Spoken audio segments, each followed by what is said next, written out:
Forum ouvert sur les biotechnologies agricoles est une convention qui, depuis 2012, a su fédérer de multiples acteurs autour des sciences agricoles et particulièrement autour des questions des biotechnologies modernes. Le Forum est accompagné dans sa mission par d'imminentes personnalités, des personnes ressources de haut niveau, le comité des sages, le comité de programmation. OFAP aujourd'hui est une famille d'acteurs qui s'accompagnent mutuellement. Ce dîner est l'opportunité pour nous de satisfaire à notre démarche de redevabilité vis-à-vis de partenaires qui ont été présents et qui ont soutenu les actions de ce forum tout au long de l'année. Officiellement retraitée depuis 2020, elle demeure une personne ressource en matière de réglementation au niveau national et international. Mesdames et messieurs, je vous demande un banc au professeur Chantal Wingrama.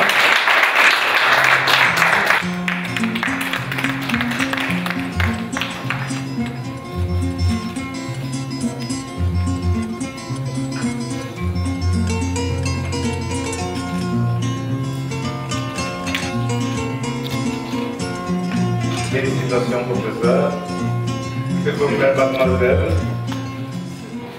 C'est un honneur et un privilège d'être reconnu par cette organisation qui œuvre sans relâche pour l'avancement de la science et de la technologie dans le domaine de la biotechnologie en Afrique.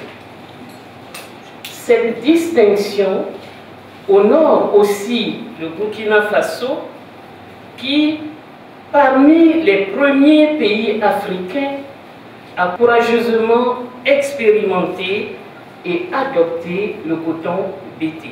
Ce mérite va aussi à mes anciens collègues de l'Agence nationale de biosécurité et mes collaborateurs avec qui nous avons partagé expertise et inspiration tout au long de ces années.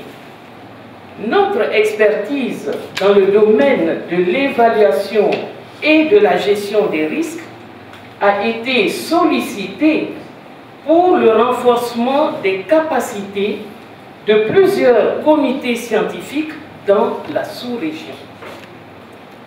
Nous avons aussi, par notre expérience de gestion de la biotechnologie, été une pièce maîtresse dans l'adoption de la loi régionale UMOA, devenue par la suite loi régionale CEDEAO. C'est ainsi que la rédaction de la quasi-totalité des projets de règlement d'exécution de cette loi régionale nous a été confiée. Et j'en passe. Tout ceci pour dire que la biosécurité a été pour nous bien plus qu'une simple discipline scientifique.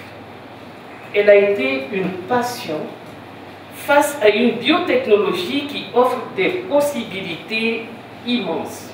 En recevant ce prix, je me sens le devoir de continuer à soutenir le développement de la biotechnologie agricole et OFAB au Burkina Faso, d'autant plus que cette thématique est inscrite dans les préoccupations de l'Académie nationale des sciences, des arts et des lettres du Burkina Faso, à laquelle j'appartiens. Nous avons eu la chance, pendant notre mandature 2015-2020, de recevoir les chercheurs qui sont venus nous présenter ce qu'étaient les biotechnologies et la biosécurité. J'avoue que cela a été un éveil de conscience au sein des parlementaires qui ont adhéré à l'idée de mettre en place un réseau des parlementaires pour les biotechnologies agricoles.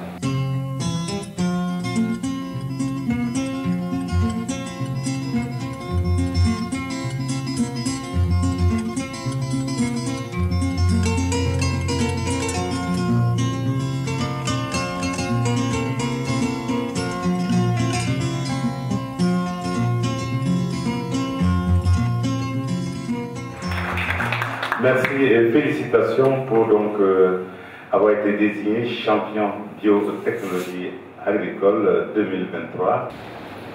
C'est un honneur pour notre académie et je crois que le travail du professeur Zouyorana, pour ce qui concerne la promotion des biotechnologies en mettant en place justement les mécanismes de régulation de la biosécurité, sont allés au-delà de notre pays. En 2004, j'étais le directeur exécutif du Conseil ouest et centrafricain pour la recherche et le développement agricole. Et nous avons été mandatés par la CEDEAO de préparer un plan de développement pour la biotechnologie et la biosécurité dans l'espace CEDEAO. Et le travail qui a été fait au Burkina a été très utile pour notre organisation, on s'en est inspiré. Et aujourd'hui, si vous voyez que beaucoup de pays ont adopté les textes en biosécurité et autres, c'est vraiment grâce au travail pionnier du Burkina. Et vraiment, je tenais une fois de plus à féliciter le professeur Zouyorana.